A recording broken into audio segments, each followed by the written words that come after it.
자, 옆에 분들하고 인사 나누겠습니다. 또 뵈서 반갑습니다. 잘 되실 겁니다. 건강하실 겁니다. 자, 하나님께 건강의 박수 드립니다.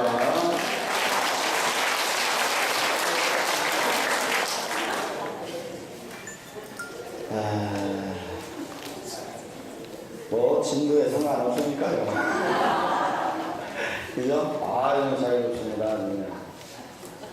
예, 확실히 옆에 좋은 분이 있어야 돼요.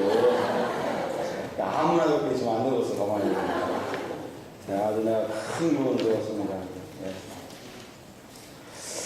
자, 이제 여호수아 7강 두 번째 시간인가요?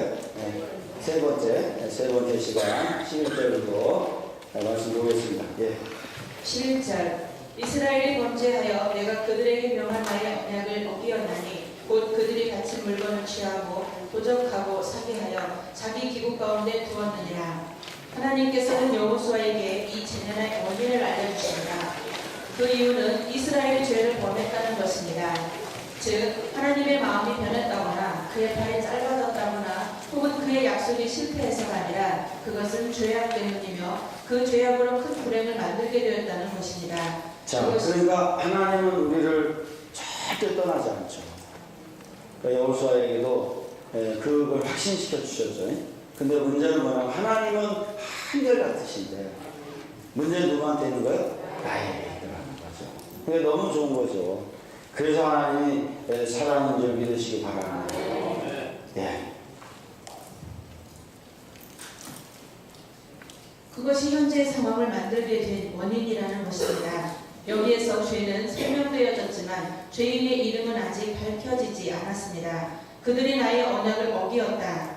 여리고성의 모든 노량물은 하나님이 소유하시며 그리고 가나안의 여타 도시의 노량물들은 그들이 소유할 것으로 약속되어 있었다. 그런데 하나님의 것을 자기 몫으로 도둑질했으니 그들은 이 언약을 어긴 것이다. 그들은 아주 받쳐진 물건을 취했다. 하나님의 소유를 감히 훔치려드는 자에게 대해 엄숙하게 선언된 저주를 무시하고 하나님께 바쳐진 물건을 취했다는 것입니다. 그들은 하나님의 것을 도적질했다. 그들은 여호와께서 보지 못하실 것이라 혹은 이토록 노량물이 많은 가운데서 이 정도 작은 것은 지나가실 것이라고 생각했다는 것입니다. 그들은 또한 거짓말을 했다.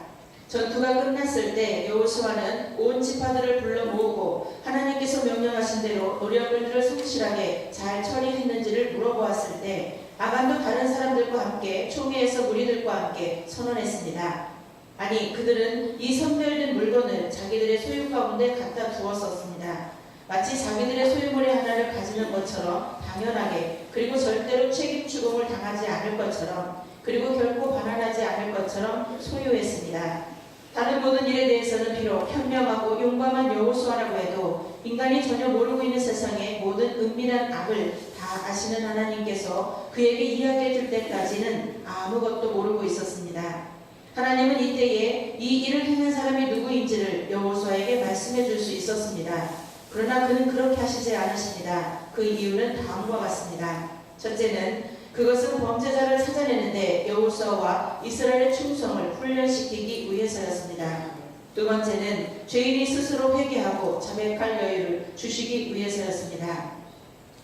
여호수아는 즉시 온 진영에 이와 같은 범죄가 저질러졌음을 분명히 선포합니다. 만일 아간이 스스로 자수하고 자기의 범죄를 자백하고 조사하는 일을 예방했더라면 물건을 상환함으로써 율법에 따라 성물에 대하여 그릇 범과한 죄에 대해서만 율법의 은전을 받게만 되었을 것입니다. 그러나 아간은 제비가 그를 찾아낼 때까지 절대로 자기를 나타내지 않은 걸 보아서 그의 마음의 완악함을 잘 입증해 줍니다. 그러나 그는 결국 자비를 받지 못하게 되었습니다.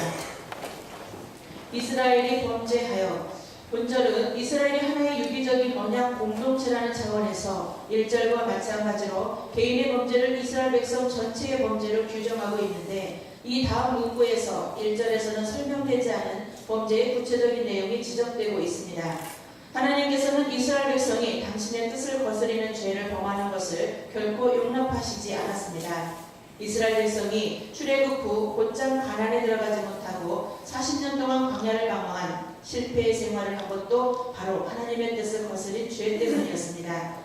그러므로 하나님께서는 갈렙과 더불어 출애굽과 광야 생활을 경험한 유일한 생존자로서 이 사실을 누구보다도 잘 알고 있는 여호수아에게 아이성 전쟁 실패의 원인도 바로 당신의 뜻을 거스린 죄에 있음을 깨우치고 있는 것입니다. 자, 이게 이 말씀이 굉장히 이런 부분에서는 우리가 참 무서운 거예요. 왜 그러냐면 이 아간에게 이 분명히 이 제비뽑기 들어가기 전에 얘기를 했거든요. 이스라엘 백성 전체에게 하나님이 취하지 말라는 물건을 취했다. 그때라도 빨리 나왔어요. 아셨죠? 근데 나왔어요? 못 나왔어요? 못 나왔어요. 그러니까 우리가 사실 이렇게 살다 보면 욕심이 생길 때가 있어요. 인간이기 때문에. 우리의 죄성이 있어서. 그러나 그때 혹시라도 내 마음에 그 하나님의 그 사인이 왔을 때 빨리 우리가 돌이키기를 축원합니다. 그게 아니고 제비뽑기까지 들어가기 시작하면요, 이건 엄청난 고난입니다. 이 제비뽑기는 뒤에 보면 나오겠지만 이 말씀을 의미합니다. 이것도 말씀을 의미합니다. 왜 그런지 이제 뒤에 보면 나옵니다. 아셨죠? 이 말씀이 우리에게 은혜도 주지만 엄청난 고통을 줍니다. 순종하는 자에게는 그 사랑으로 다가오지만요, 순종치 않는 사람에게는 말씀이 엄청난 고통으로 다가옵니다. 그러면 말씀의 제비뽑기에 여러분의 심판을 당하지 않게 되길 바랍니다. 그리고 또 하나는 여기서 볼 수 있는 것은 이스라엘의 이 공동체, 유기적인 공동체의 개인의 범죄, 이 개인의 범죄를 이스라엘 백성 전체의 범죄로 규정을 하고 있는데, 그러면서 이 범죄의 이 사건을 하나님께서는 그냥 넘어가지 않는다는 거죠. 자, 이건 뭘 말하냐면 하나님 말씀을 어기고 가나안에서 이렇게 존재한다는 것은, 이렇게 한 번 어기면 개인이라 할지라도 그건 반드시 제재를 받아요. 작은 범죄라 할지라도. 그러니까 우리가 그동안 배워왔던 말씀들을 하나라도 어기면 곧바로 제재가 들어버린다는 얘기예요. 아셨죠? 그러니까 여러분들 절대로 지금까지 우리가 배웠던 말씀에 대해서 여러분 소홀하게 하면 안 된다는 거예요. 그렇게 사실 보고 얘기하지 마라 해도 그래도 또 얘기하네. 응? 그렇게 그게 선악과 중에 최고 무서운 선악과, 옳고 그름 따지기 위해서 그런다는 거예요. 야, 여러분들요, 그 순간 우리 죽습니다. 아셨죠? 그러니까 여러분들 어떤 사실 앞에도 하나님의 말씀 아닌 건 건드리지를 말아야 돼. 하지 말라는 거는 아예 하지 마셔야 돼. 왜냐면요, 가나안에서 요만큼이라도 그 사실의 선악과를 건드렸다가는 말씀을 곧바로 어기는 것이 되어버리기 때문에 엄청난 고통이 와버려요.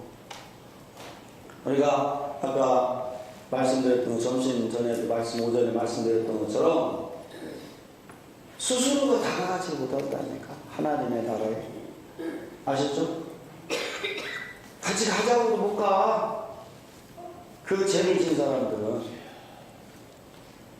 아셨죠? 그러니까 천국은 영라대왕이 지옥 천국 나누는 게 아니라 오늘 문헌에 보니까 스스로도 못 간다니까. 그래서 어두운 곳을 본인들이 스스로 자진해서 간다는 거예요. 그러니까 이 하나님의 영적인 세계는 내가 어떤 일이 있어도 말씀을 어기면 그냥 본인 스스로가 못 가. 하나님의 그 사랑의 세계로. 여러분, 어떤 일이 있어도요, 사실을 보지 마시기를 바랍니다. 그래서 오전에 얘기했죠. 그 사실을 보지 않고 어떤 일이 있어도 우리가 나 자신의 사실도 보지 말고 나의 행위로는 늘 뭐가 있다 했어요? 정죄감을 벗어날 수가 없다. 어떤 행위로도. 그러니까 우리가 나 자신에게도 그렇지만 다른 사람에게도 그 행위적인 걸 요구하지 마세요. 잘못했다 그게 더 큰 죄를 벗게 당하게 될 줄 믿으시기 바랍니다. 왜냐하면 내가 이래라 저래라 안 해도 하나님 말씀을 들으면 본인 스스로가 하게 돼 있어요. 아시죠? 그래서 우리는 나도 그렇고 옆에 사람들도 그렇고 이제는 주의 사랑에만 매입시다. 하나님 말씀에만 매여서 가기를 축원합니다. 그래서 끝없이 용서하고 끝없이 이해해주고 아셨죠? 끝없이 하나님 앞에 맡기며 나가시기를 바랍니다. 자, 다시 한번 정리한다면 말씀을 한 작은 말씀이라도 하나 어기면 곧바로 고통의 시작이다. 그러나 반대로 말씀을 지키면 여러분들 가공할 상상을 할 수 없는 위력이 나타날 줄 믿으시기 바랍니다. 하나님의 역사가 나타날 줄 믿으시기 바랍니다. 그래서 일일이 여러분들 쫓아다니면 이렇게 저렇게 안 해도 돼. 이제 이 말씀만 선포되면 본인이 잘못하면 본인이 죽는데 아셨죠? 그리고 순종하면 본인이 사는데 아셨죠? 그러니까 이걸 이해한다면 절대로 우리가 사람을 판단할 거 없어요. 하나님께서 하신다니까. 그리고 우리는 그렇다고 저 말씀 어겨서 이 사람 죽었다 이제 아이 좋다. 나 대신 하나님의 채찍을 들었구나. 야 도섭다고. 그러면 또 채찍이 하나님이 나한테 날라와. 너나 잘하세요. 하나님 곧바로 또 심보를 써도 그렇게 써먹는다 그러고. 그러니까 그거 하지도 말고 아셨죠? 우리는 또 그들은 사랑합시다. 다 잘 돼야 돼요. 자, 여러분 인사하시는데요. 잘 되세요. 잘 되세요. 안 되는 꼴을 보여주지 마세요. 네, 자, 우리 하나님께 영광의 박수 부르시기 바랍니다. 그러니까 진리가 너희를 자유케 한다고 하셨듯 알고 보니까 이 복음이 이 관계의 복음이 열리니까요 누가 뭐라 할 것도 없어요. 본인 스스로가 이제는 자기를 하나님 앞에 꺾을 수밖에 없어요. 이제 잔소리가 필요 없는 세상이 열렸네. 아셨죠? 그러니까 여자들은 바가지 긁을 필요도 없어요. 네, 저요 그냥 저요 주세요 그냥. 남자들 말하는 대로 하나님 말하는 대로는요 하나님이 알아서 좀 어렵게 만들어요. 그렇다고 또 금방 말하면서 고섭다 하면 채찍이 곧바로 또 자기에게 옵니다. 그런 마음도 갖지 말고 우리가 이제 계속해서 격려하고 사랑만 합시다. 예.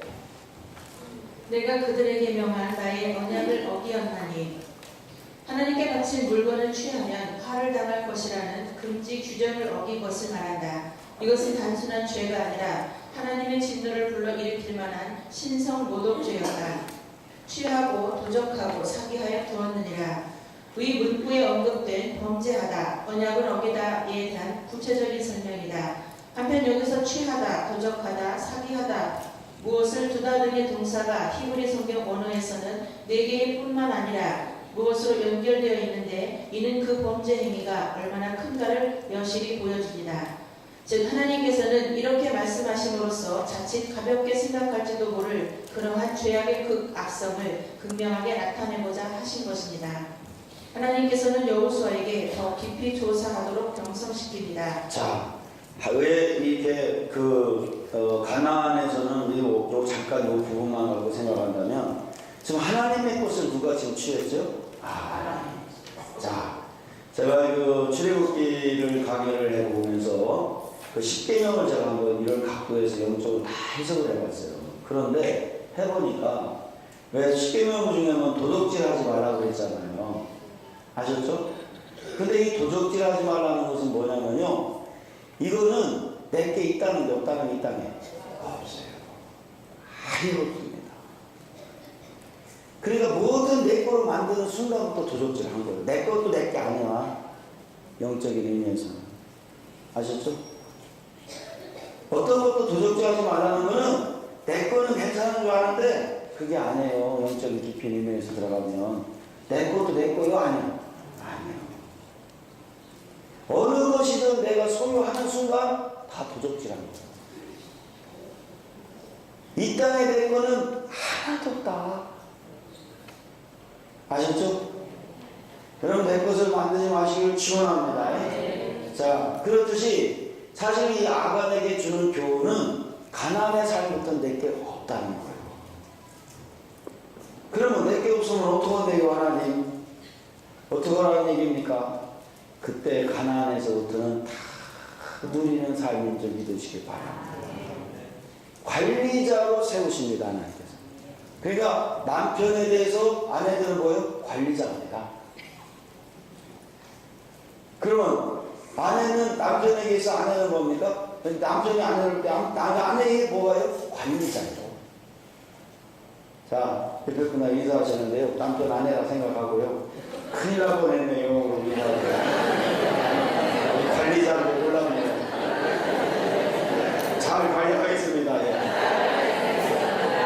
자, 오늘 하나님께 영광의 박수 보내주시기 바랍니다. 관리자예요, 관리자. 근데 내 거라고 하는 순간부터 광식교회 사모님 짝이 납니다. 큰일 납니다. 근데 버렸더니 자유함이 늦었다 안 늦었다? 네. 그래서요 우리 버림받은 사람들이에요. 근데 버려져야 진짜 친해져. 정말 우리가 사랑을 하기 원한다면 버리시기를 축원합니다. 다 버려. 우리 자녀들 사랑하기를 원한다면 버려. 또 버리고 주워가면 안 됩니다. 이 버린 자식들하고 주워가면 안 됩니다. 절대 주면 안 됩니다. 여러분 하여간 이 땅에 누구도 내가 마음에 두고 그 사람에 대해서 큰일 납니다. 그건 아간의 저주가 걸려버립니다. 이 아간 나쁜 놈이다. 이거 왜 취하지 말라는 거지? 아간 얘기가 아니에요. 이거를 영적으로 지금 우리에게 본다면 지금 내 얘기라니까. 제가 그 새벽 예배 때 그 시 읽어드렸죠? 어떤 것도 존재에게 소유하는 순간부터는 생명이 없다고. 아셨죠? 사랑은 소유하지 않기 때문에 사랑이 되는 거예요. 소유하는 순간부터 사랑의 역사는 깨져버립니다. 그래서 하나님의 나라는 소유가 아니라는 거예요. 존재지. 아셨죠? 사랑은 어떤 것도 소유하는 순간부터 변질되어 버립니다.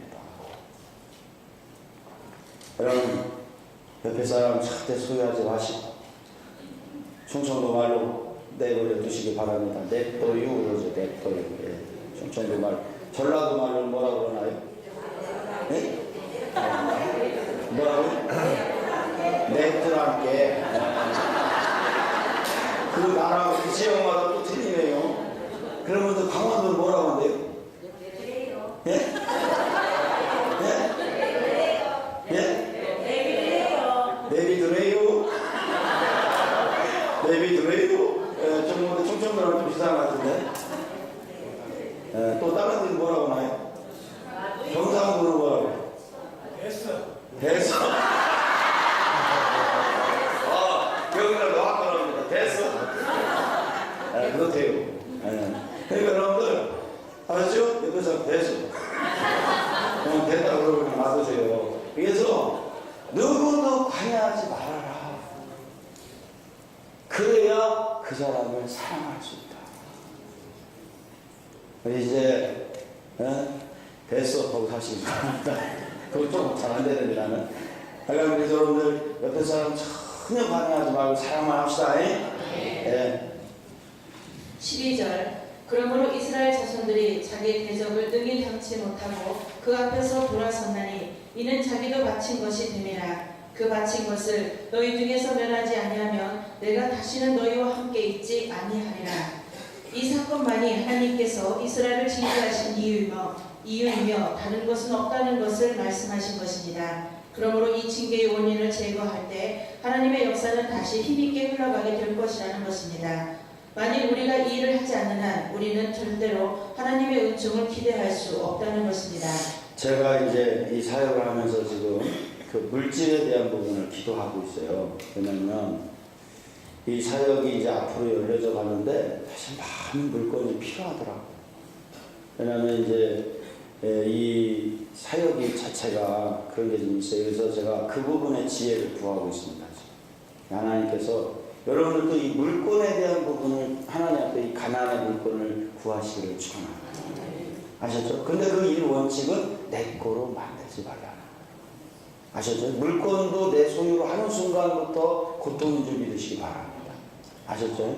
그래서 어떤 것도 이 땅에서의 가난의 권리를 여러분들 깨닫기만 한다면 역사가 일어날 줄 믿습니다. 네.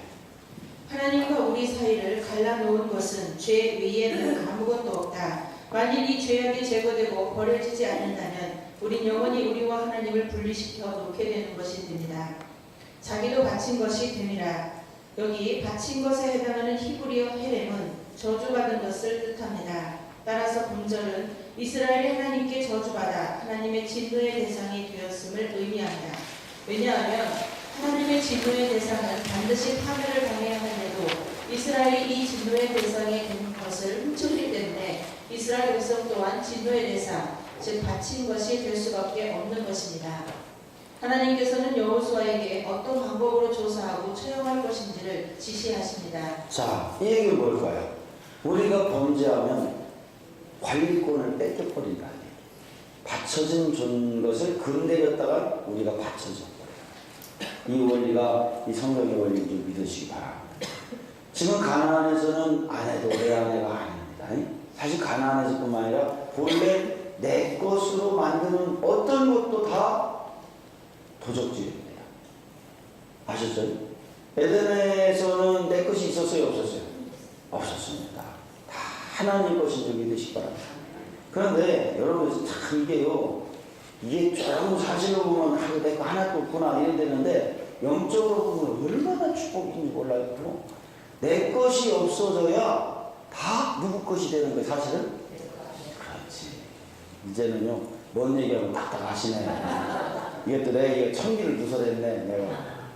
내 것이 없는 사람은요, 하나님의 것이 다 누구 것이 돼? 내 것이 돼요.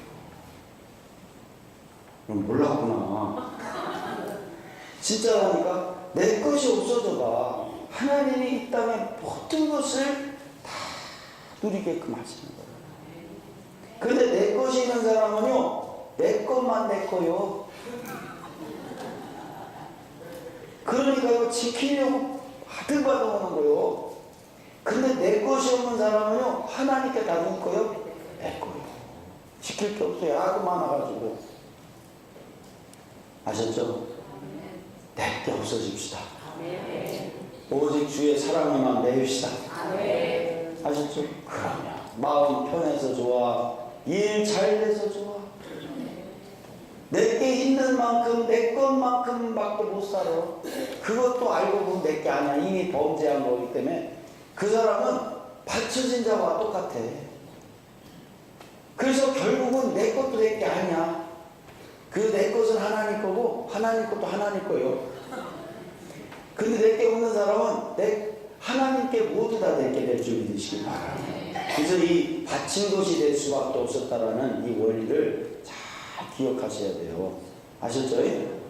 자, 거기 한 번 더 우리 보면은 12절 어딨어?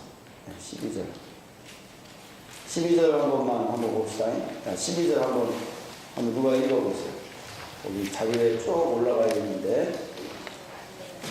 그러므로 이스라엘 자손들이 자기 대적을 능히 당치 못하고 그 앞에서 돌아섰나니 이는 자기도 바친 것이 됨이라. 아, 네.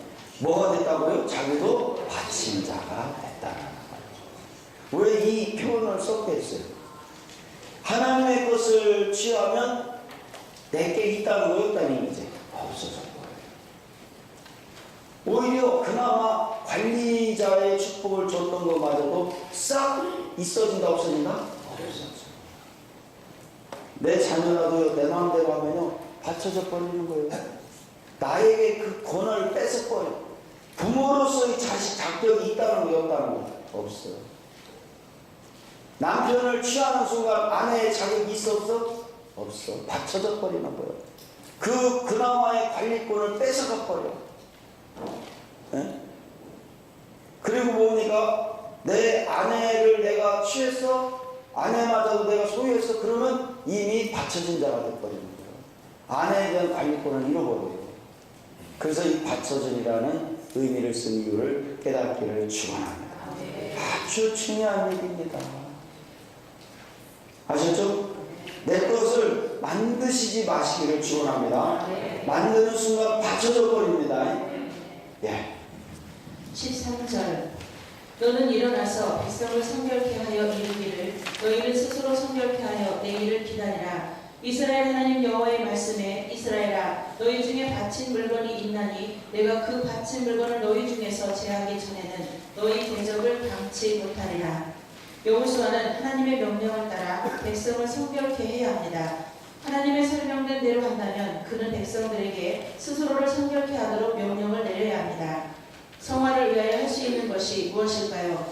하나님 앞에 나와 하나님의 인도를 받을 수 있도록 순종으로 규례를 지켜야 합니다. 이제 하나님께서 이스라엘 백성들을 심판하시기 위해 오시기에 하나님을 만날 준비를 해야 하는 것입니다. 너희는 스스로 성결케 하여 이스라엘은 거룩하신 하나님의 거룩한 백성이었습니다. 따라서 이스라엘 백성 전체가 거룩하신 하나님의 사역을 기대할 때 그들은 무엇보다도 스스로를 거룩하게 하여야 합니다. 자, 그러면 이 부분만 갖고 거룩의 의미를 우리가 설명해 본다면 받쳐진 것을 건드릴 때 거룩해져 안 거룩해져? 거룩해지잖아. 그럼 이걸 반대로 말하면 뭡니까? 하나님의 것을 건드리지만 않으면 뭐 하게 된다는 거예요? 거룩해지만. 그러면 내 거를 만들지 말라면 만들지 말아요.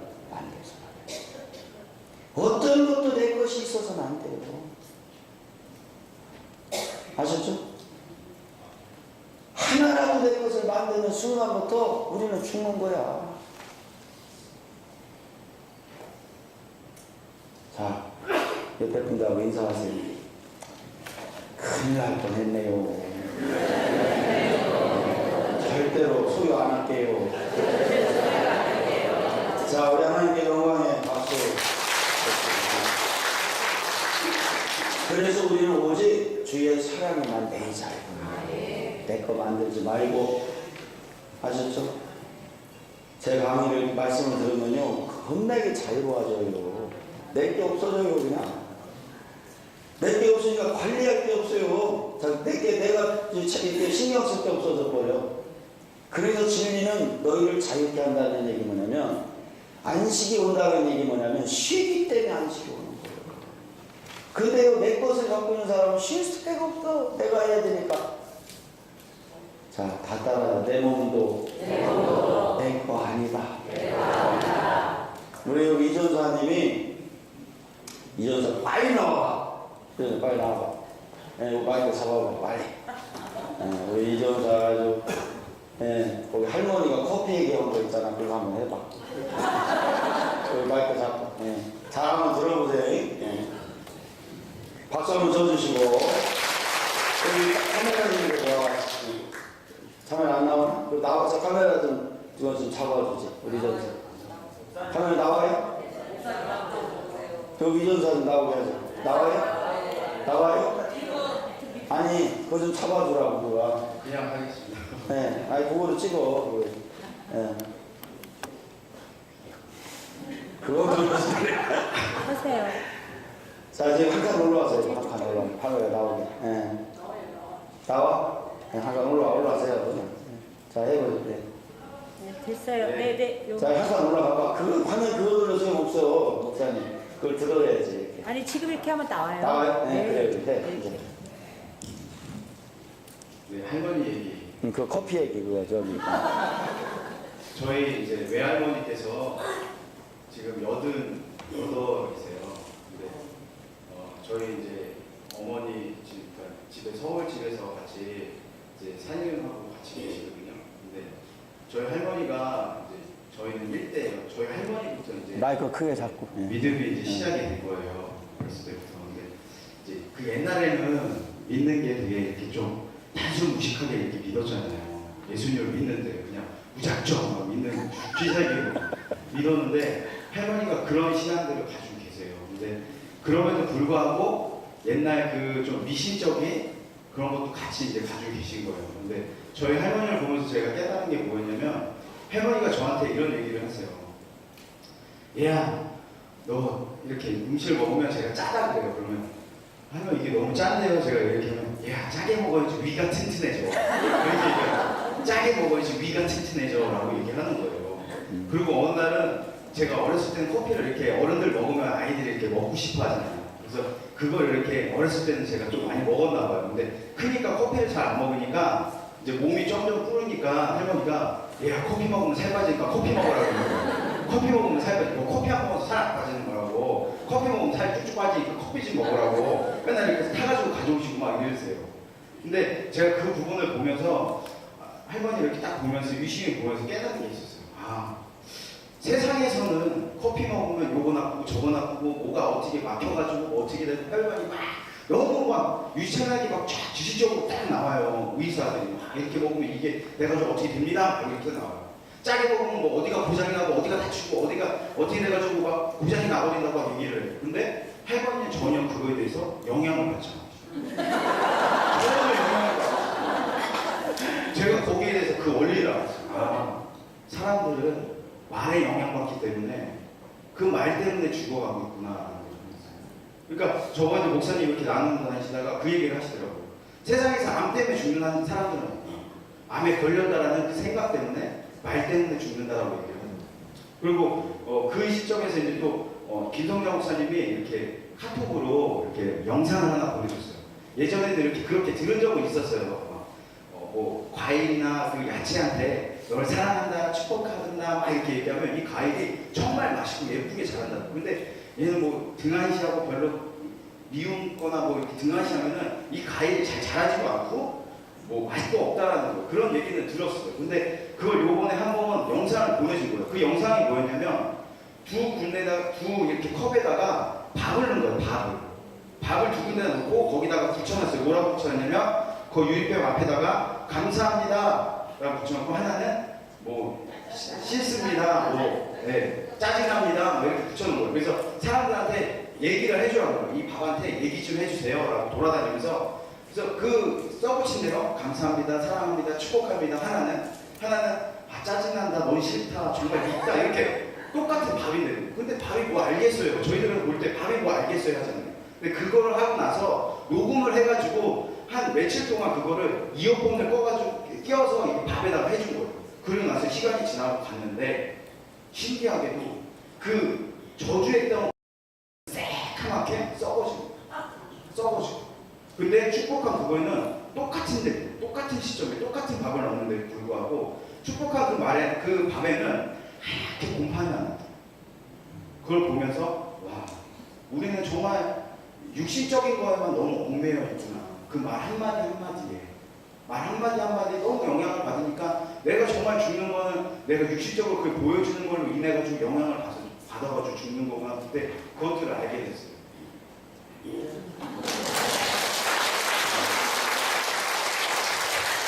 신기하죠. 그러니까 아무거나 잡으세요. 아셨죠? 커피 먹으면 살 빠진대요. 그리고 짜게 먹으면 위가 튼튼해진다고? 네, 위가 튼튼해진대요. 그러니까 여러분들 앞으로 이제 짜게 드시기 바랍니다. 자, 그런데 이 얘기는 뭐냐면 음식 아무거나 먹어도 된다는 거예요. 마음이 중요한 거예요. 이 음식 먹으면 안 돼 하고 먹으면 절대, 먹으면 탈락, 그 사람. 아셨죠? 참고하세요. 그리고 이 음식 먹으면 나쁜 음식이어도 이 할머니 봐봐. 이 먹으면 진짜로 커피 이렇게 잘 드신대. 짠 것도 잘 드시고. 그런데요, 아까 이전 하나 빠뜨린 게 있는데 건강하시죠? 건강하시다는 거예요. 전혀 살도 안 찌고 진짜로 말은 대로. 그러니까 이게 뭐냐면 여러분들 이 세상에 사실보다 더 큰 영적인 세계가 있다는 거예요. 별거다가 영적인 거 붙이네, 그죠?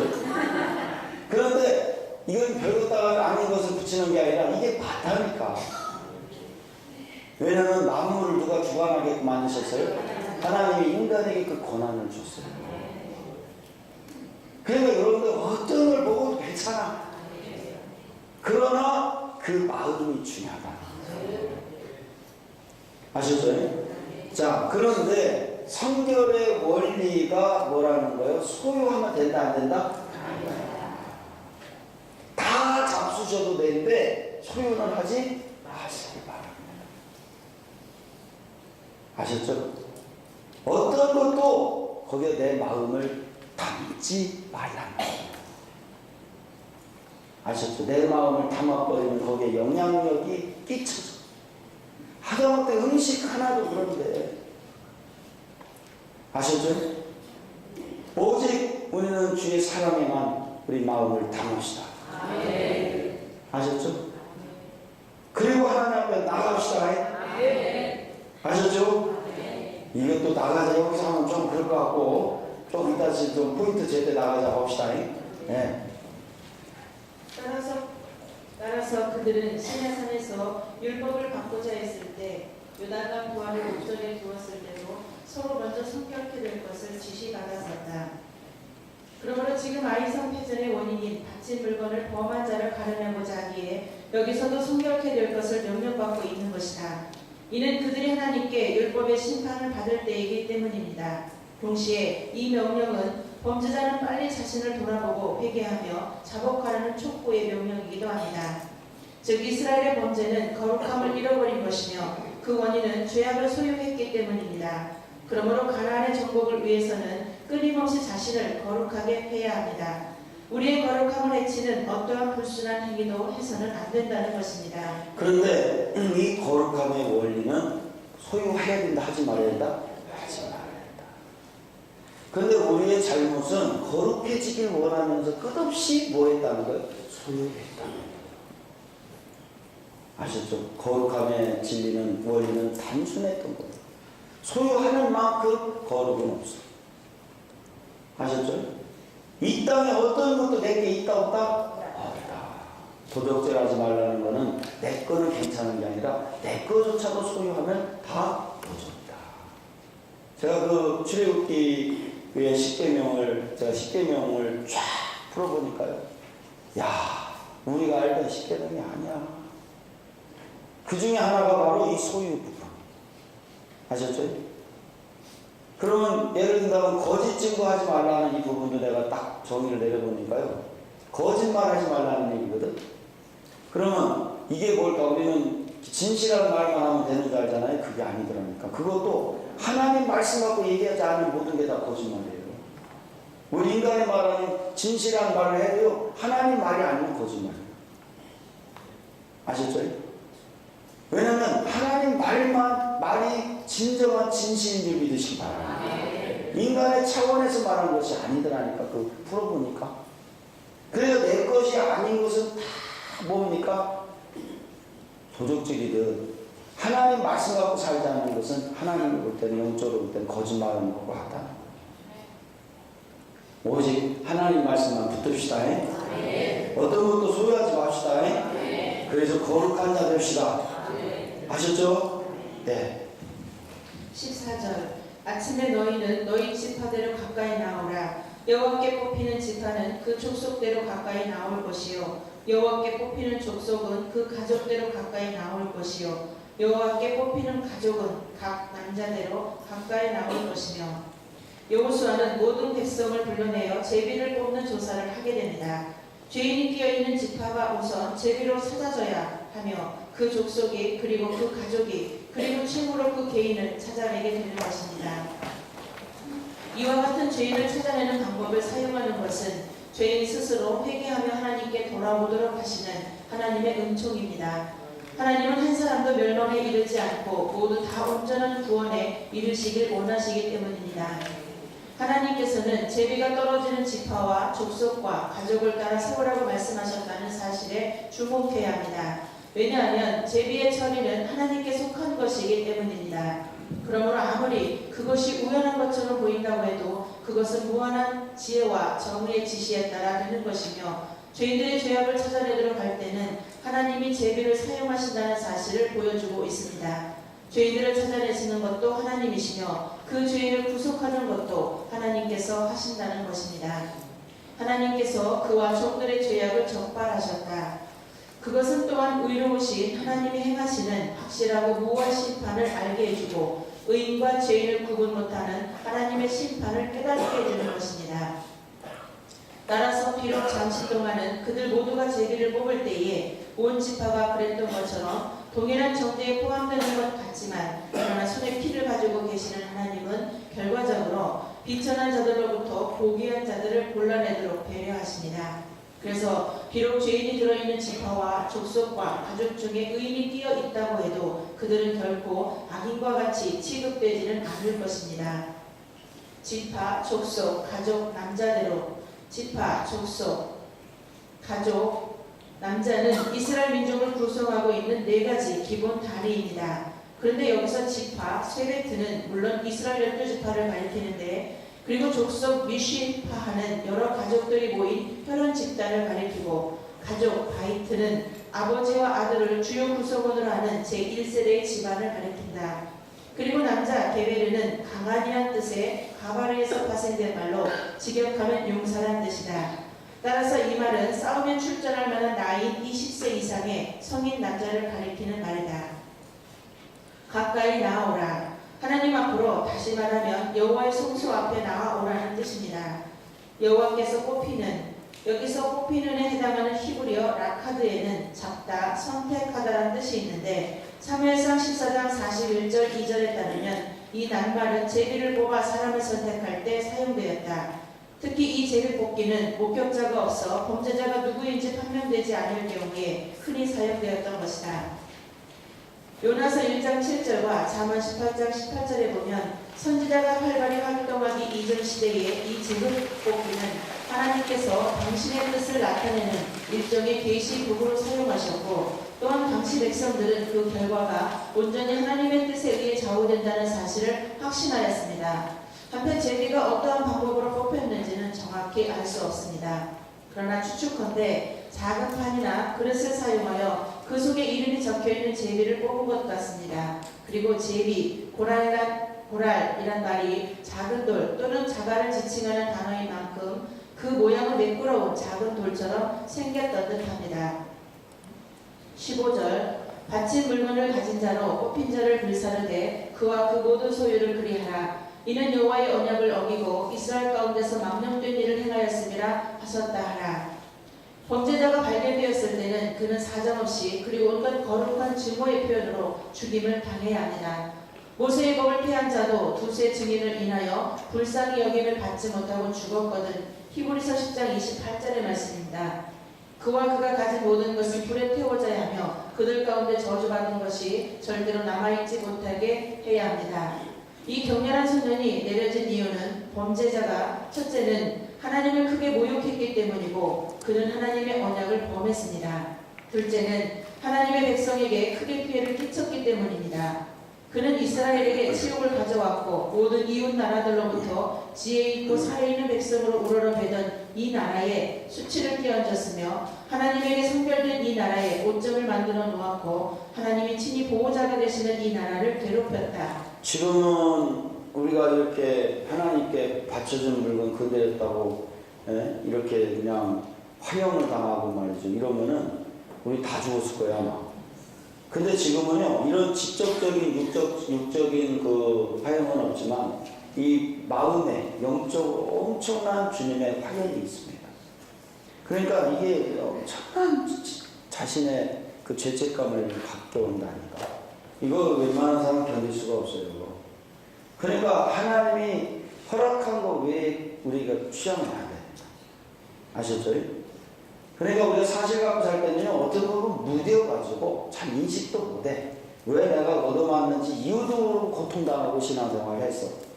그러나 이제 영적인 세계에서는 이 말씀의 세계를 알기 때문에 아 내가 이거를 좀 또 실수했구나 그렇게 이해하고 빨리 시정이 될 수 있는 줄 믿으시기 바랍니다. 예. 바친 물건 히브리어로 헤렘인데 이는 곧 하나님께 저주받은 물건으로서 결코 인간이 소유할 수 없었고 온전히 죽이거나 불태워 하나님께 바쳐져야만 했다.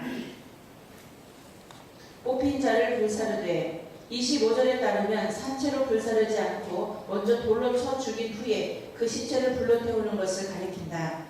특히 시신을 매우 중히 여겼던 고대 사회에서 범죄자에 대한 이와 같은 파형은 극한적인 형벌로 간주되었다. 한편 바친 물건을 훔친 자에게 이처럼 중한 형벌이 가해진 것은 바친 물건, 곧 하나님의 진노의 대상이 되어 저주받아야 할 물건을 자신이 소유함으로써 물건과 더불어 그 물건을 훔친 자 역시 하나님의 불타는 진노를 면할 길이 없었기 때문이다. 아울러 이 범죄 행위가 언약 공동체인 이스라엘 전체를 하나님께로부터 소원케 만들었기 때문이다. 그와 그 모든 소유를 그리하라. 자, 그러니까 이거를 우리가 어떤 우리 영적인 의미로 본다면 무슨 말이냐면 하나님이 하지 말라고 하는 것을 했을 때 어떤 때는 괜찮고 어떤 때는 굉장히 어려운 심판을 받고 그게 아니라는 거예요. 이유 불문하고 하나님이 하지 말라고 하면 무조건 고통이 오게 돼 있어요. 아셨죠? 그냥 뭐 0.0 1초도 그름없이 우리에게 심판이 들어와요. 이건 아주 자동 시스템이야. 한 번도 고장나는 게 없어. 점검 시간도 없어.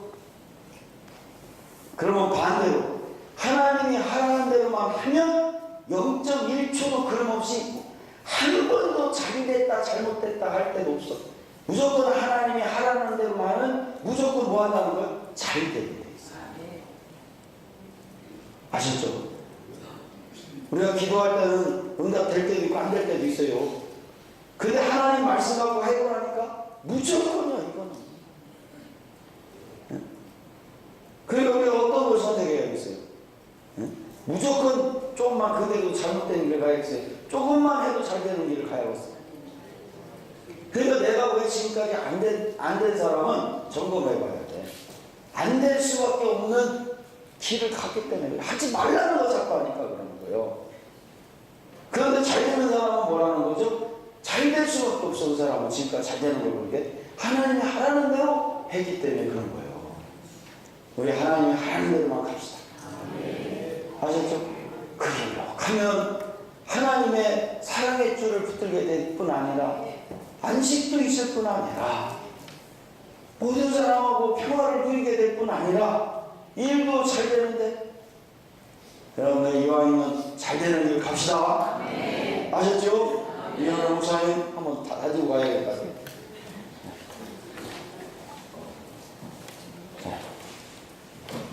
우리의 가장은 진보합니다. 맞아. 형님, 사랑. 복잡해지는데. 상당히 진보합니다. 상당 콤보예요. 정신 차리세요. 준비 딱 하면 가자. 형님, 사랑은 길게. 자, 준비. 시작. 다시 설명을 다시 해야 되거든요. 다시 목사님 잘 못 알아들었어요. 가자, 동행, 사랑. 가자 동행 사랑. 네. 자, 준비. 시작. 가자. 동행.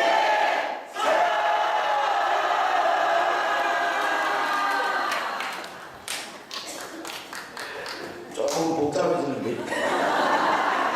좀 이게 업그레이드 되기 좋았는데 익히려면 좀 시간이 걸리겠어요. 조금 복잡해요. 자, 다들 잘하시나요? 박수 한번 쳐주시고요.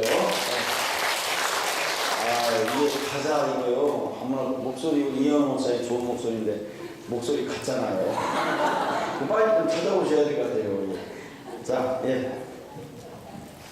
그와 그 모든 소유를 그리하라. 24절을 통해서 볼 때 여기서 그 모든 소유는 철, 동, 은, 금덩이와 그 아들들과 딸들과 소들과 나귀들과 양들과 장막과 물은 그에게 속한 모든 것을 가리키며 그리하라는 말은 불태우라는 뜻이다. 망령된 일, 네발라는 이는 멍청한 사악한이라는 뜻의 나바에서 파생된 말로 곧 매우 어리석고도 사악한 범죄 행위를 가리킨다. 특히 성경적 의미로는 언약 백성으로서의 영광과 명예 및 자부심을 짓밟는 범죄 행위를 가리킨다. 한편 같은 단어가 창세기 34장 7절에서는 부끄러운 일로 번역되었다. 아굴골짜기의 내력 16절에서 26절까지입니다. 우리는 위의 본문에서 아래의 사실들을 찾아볼 수 있습니다. 제비로 아간을 찾아내는 것은 비록 그것이 점진적으로 진행된 것이라고 해도 완전한 것이었음을 알 수 있습니다. 우리 생각에는 여호수아가 하나님의 통치 아래서 자기가 지도자가 되어 있는 이스라엘의 아픈 질병이 무엇인지를 알고 그리고 확실한 치료 방법까지 가지게 되었을 때 안심과 만족감에서 푹 잠들 수 있었을 걸로 합니다. 16절 이에 여호수아가 아침에 일찍 일어나서 이스라엘을 그 지파대로 가까이 나오게 하였더니 유다 지파가 뽑혔고 유다 족속을 가까이 나오게 하였더니 세라 족속이 뽑혔고 세라 족속의 각 남자를 가까이 나오게 하였더니 삽디가 뽑혔고 그러나 그는 아침 일찍이 일어났다. 그만큼 그는 저주받은 일을 제거하는데 마음을 쏟고 있었습니다. 범죄 지파로 뽑힌 것은 유다 지파였습니다. 이 지파는 모든 지파 중에서도 가장 존귀하고 본보기가 되는 지파였습니다. 그러나 치우게 되는 한 사람이 여기에 있는 것입니다. 유다 지파는 가나안에서도 최초로 그리고 가장 큰 몫을 차지하도록 되어 있었습니다. 그런데 자기 자신의 몫을 기다리는 것으로 만족하지 못하고 하나님의 소유를 부정지한다면 이 지파의 사람으로서는 더욱이나 변명의 여지가 있을 수 없는 것입니다. 그러니까 그러면 우리가 여기서 보듯이 하나님께서는 우리의 몫을 준다고 했는데 사실 몫을 줘도 내 거예요, 하나님 거예요? 하나님 거예요. 그러니까 우리가 하나님이 줘도 내 거야. 그러니까 끝까지 내 거를 만들지. 그런데 주지도 않은 걸 지금 넣다 보니까 더 큰 가중죄가 걸려버렸어. 아셨죠? 여러분 줄 때 받아도 내 게 아닙니다. 아시죠? 이 땅에 내 거 아무것도 없어요. 근데 내게 하나도 없는 사람은요 겁나게 행복해요.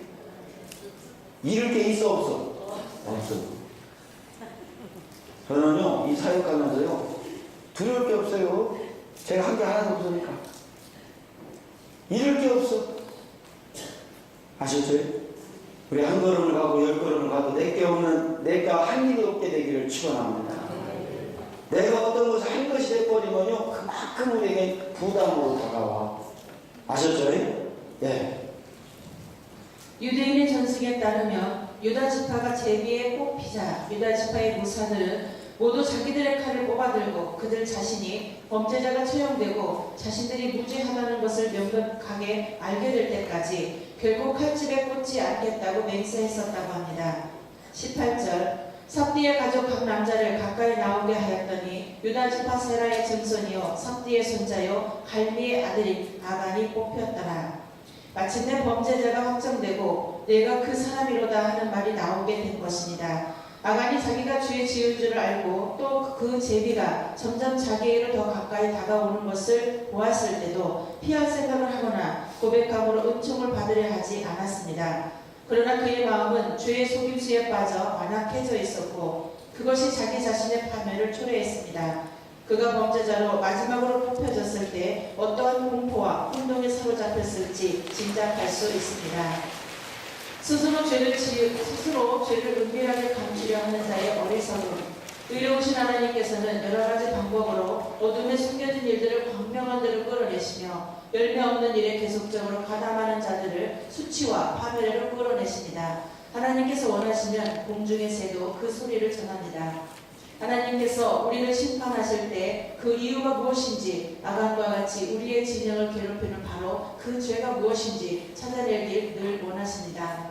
우리는 우리 자신을 살피고 주의 깊게 양심의 기록을 살펴서 저주받은 것들을 찾아낼 수 있어야 하며 거룩한 욥처럼 여호와여 당신이 나와 다투는 이유를 가르쳐 주옵소서라고 기도할 수 있어야 합니다. 그때 하나님께서는 배신자를 찾아내라. 그때 그는 더 이상 숨어 있지 못하게 되는 것입니다. 자, 그러면 일단 여기서 하나 이제 짚고 넘어가는데 아까 얘기했죠. 제비가 뭐라고 했죠? 말씀이다.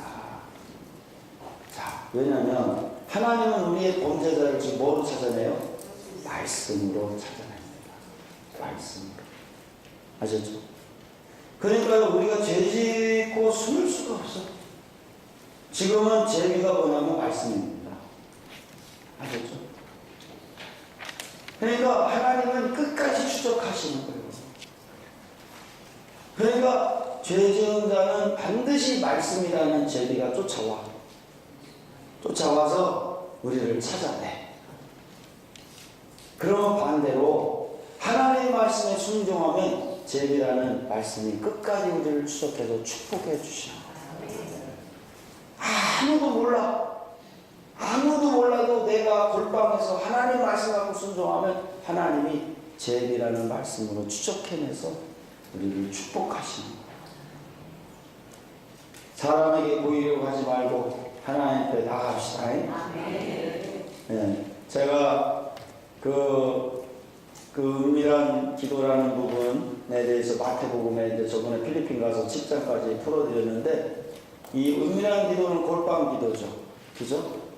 예, 골방 기도의 의미 중에 하나는 하나님과 나와의 독대라는 거죠. 그러니까 누구에게 보이면 이미 골방 기도의 효력이 떨어져.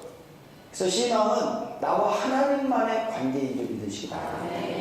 누구에게 보일 것도 없고 누구를 의식할 것도 없고 우리 하나님 말씀만 붙들고 축원합니다. 네, 조금만 더 나가고 쉬었다 하겠습니다. 네. 19절 여호수아가 아간에게 이르되 내 아들아 청하노라. 이스라엘 하나님 여호와께 영광을 돌려 그 앞에 자복하고 내 행한 일을 내게 구하라. 그 일을 내게 숨기지 말라. 여호수아는 이미 제비에 의해서 아간의 죄가 확실하게 드러났지만 그로 하여금 참회의 고백을 하도록 기회를 주는데, 그것은 그 고백을 통해 저 세상에서 그 영혼이 남아 구원 얻도록 하기 위한 것이었습니다. 여호수아는 온유와 자비로 아간에게 말을 건넵니다. 그는 당장이라도 도둑놈, 반역자, 라가 혹은 바보라고 불러댈 수도 있었을 것입니다. 그러나 그는 이 범죄자를 향해서 아들아 라고 부릅니다. 여호수아는 그에게 마치 대제사장이 우리 주님에게 그랬던 것처럼 고백하도록 엄포를 놓을 수도 있었고 고문으로 고백을 강요하는 위협을 가할 수도 있었을 것입니다. 그러나 그는 오히려 사랑으로 그에게 간청합니다. 청하노니 자백하라. 비록 범법자가 자기 자신의 악행 때문에 끌려나왔다고 해도 궁지에 있는 이들에게 모욕을 주지 않고 도리어 그 범죄자들을 온유한 마음으로 다룬다는 이것은 우리 모두에게 좋은 본보기가 되는 것입니다. 인간의 분노는 하나님의 의를 이루지 못합니다. 심판은 하나님의 것이며 이 사실을 아는 행동은 범죄자들을 회개에 이르게 하는 가장 좋은 방법입니다.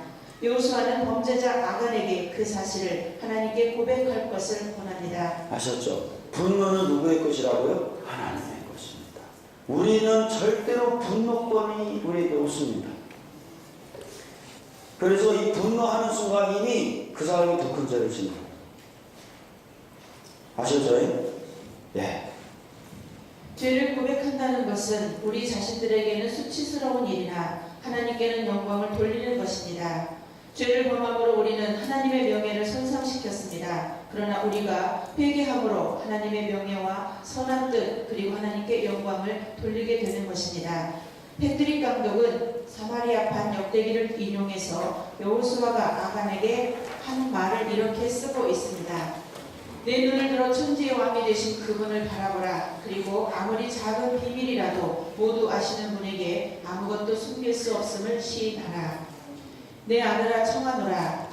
여호수아가 아간을 내 아들아라고 부른 것은 유대 랍비 및 몇몇 학자들의 상상처럼 비웃거나 간사하게 위장하기 위해서가 아니라 긍휼을 내포한 진실된 부성의 입장에서 그렇게 부른 것이다. 여호와께 영광을 돌려 하나님의 뜻을 따라 실시된 제비 복귀에 의해 색출된 아간이 자신의 모든 범죄 사실을 솔직히 자백할 경우 나머지 이스라엘 모든 백성들이 하나님의 전지전능성에 영광을 돌릴 것이었다. 그러나 아간이 자신의 범죄 사실을 적당히 얼버무리거나 끝까지 자신의 무죄를 우길 경우는 아간은 아간대로 하나님을 거짓말하는 자로 몰아세우는 참남한 죄악을 더할 뿐더러 이스라엘 백성들은 제비 복귀의 결과에 일말의 의욕을 품게 됨으로써 결국 하나님의 영광이 훼손당하는 결과를 초래할 것이었다. 따라서 여호수아는 아간에게 지금이라도 하나님의 공의와 전지성에 순복할 것을 종용하였던 것이다.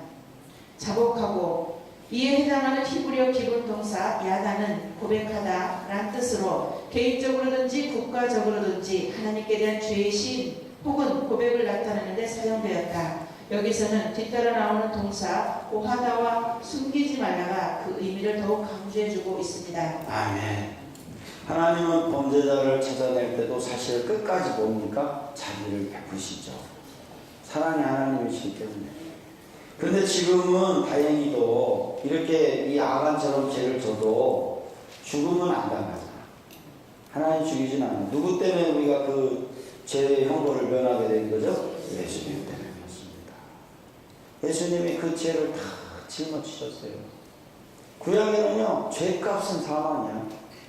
근데 사망을 당해야 될 영역을 누가 이제 해결해 주셨어요? 예수님이 십자가로 해결해 주셨어요. 그래서 지금은 죄의 값은 사망은 아닌데 마음의 고통은 엄청난 고통이 와요. 죄값은 치러야 되니까. 아셨죠? 죄는 용서받았지만 죄값은 치러야 돼요. 그래서 이 아간의 이 저주는 지금 우리는 불에 화형당하지는 않지만 무슨 불에 화형을 당하냐면 말씀의 불에 화형을 당하는 거예요. 아시죠? 말씀이 불처럼 당합니다. 그래서 우리 속에 이 고통을 주는 것은 왜 고통을 주냐면 우리 속에 죄를 살리는 거예요. 아셨죠? 우리가 잘못된 생각들을 하나님은 심판하시는 줄 믿으시기 바랍니다. 왜냐하면 그래야 우리가 거룩한 백성이 되니까. 아셨죠? 우리 절대로 하나님의 것을 소유하지 맙시다. 그리고 우리 하나님께서 우리를 이끌어 가시기를 축원합니다. 그 찬양에 주님 것을 내 것이라고 뭐 그거 있죠? 그거 한번 찾아보세요. 그거 한번 부릅시다. 자, 주님 것을 내 것이라고 그거 있잖아요. 우리 신목사님 나오셨는데 우리 보였어요.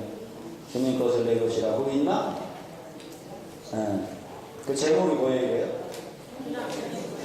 주님 것을 내 것이라. 그거 한번 하고 우리 좀 쉬었다가 하겠습니다.